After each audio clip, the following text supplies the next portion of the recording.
A Bíblia diz que Deus escolheu as coisas loucas deste mundo para envergonhar os sábios, escolheu as coisas fracas do mundo para envergonhar os fortes. E Deus escolheu as coisas insignificantes do mundo e as desprezadas e aquelas que não são para reduzir a nada os que são. Em 1 Coríntios, capítulo 1, 27, 28, você pode meditar nessa palavra. Paulo, ele fala sobre a soberania de Deus na salvação, através da loucura, mensagem da cruz, que não se fundamenta na sabedoria humana.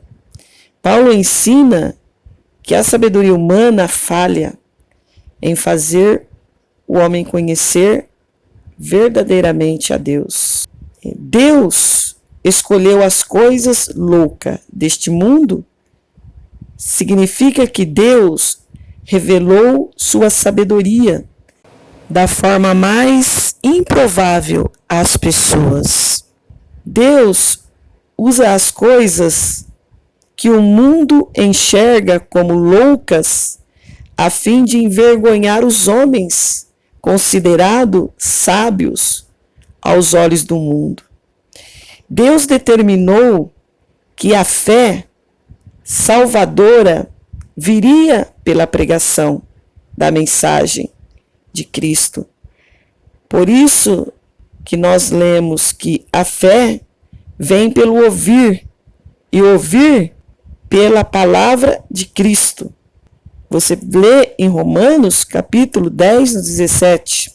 Mas essa pregação é loucura para a mente humana, pois o seu conteúdo é o Cristo crucificado.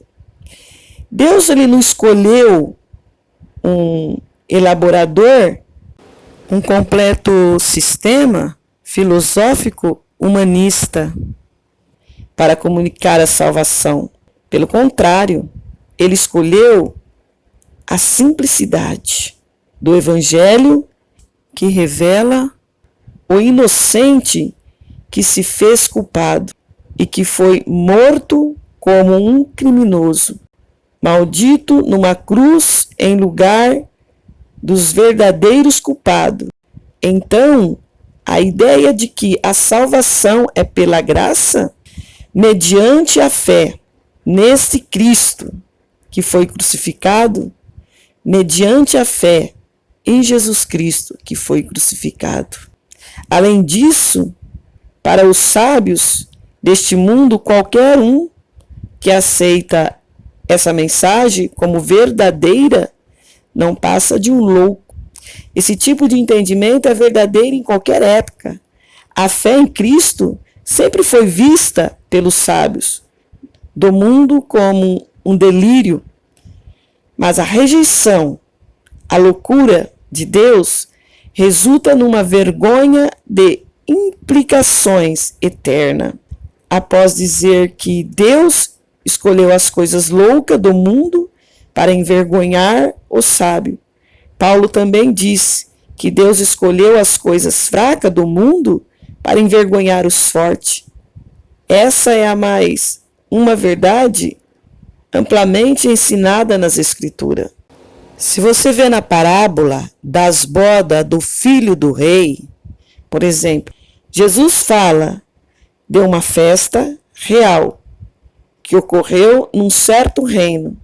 Essa festa não foi frequentada pelos nobres e as pessoas importantes do reino, mas por pessoas não mais do que comuns, retiradas das ruas da cidade.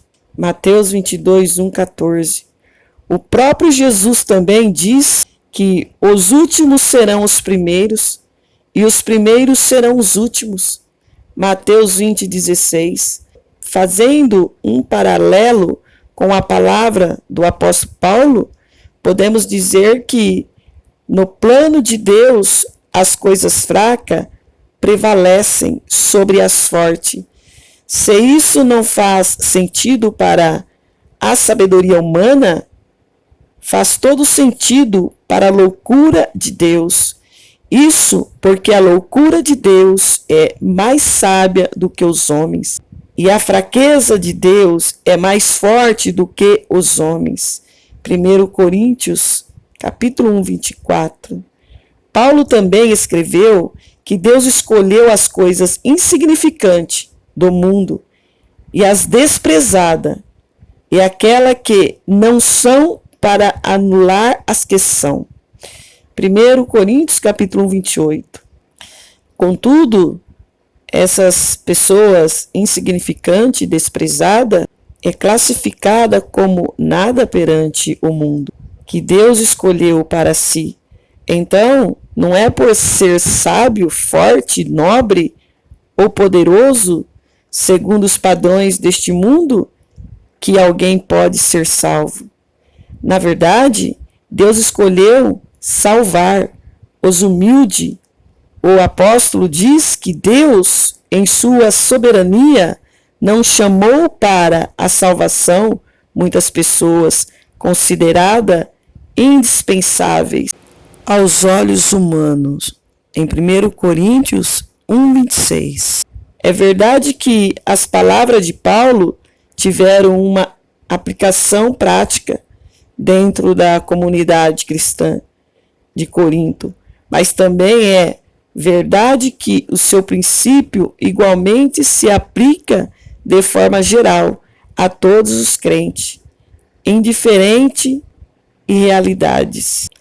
Deus não é como o mundo, que valoriza que é importante. Na verdade, Deus anula os conceitos e os padrões do mundo e revela sua sabedoria aos loucos, humildes, fracos e desprezados. Em certa ocasião, Jesus agradeceu ao Pai por ter ocultado a sua verdade aos sábios e entendidos e tê-lo revelado aos pequeninos. Mateus 11, 25. Alguém pode perguntar por que Deus escolheu as coisas loucas, fracas e insignificantes e desprezadas para envergonhar os sábios e os fortes do mundo? O próprio apóstolo Paulo responde dizendo que é para que ninguém se vanglorie na presença de Deus. O crente jamais deve se esquecer de sua completa dependência e necessidade da graça de Deus. Os redimidos não foi escolhido pelo seu próprio mérito pessoais, pela soberana vontade de Deus sobre os méritos de Cristo. 1 Coríntios 1, 29 e 31. Deus, Ele é poderoso para exaltar e também para rebaixar aquele que se exalta. Por isso eu quero deixar para você uma palavra bem clara, bem dita, que não é aquele que está lá no auge que vai ser exaltado diante de Deus. Não é aquele que está lá no auge que vai receber a sua salvação distante dos caminhos do Senhor, mas sim aquele que busca a Deus, aquele que é humilde de coração, aquele que clama a Deus e aceita Jesus como seu único e legítimo Salvador.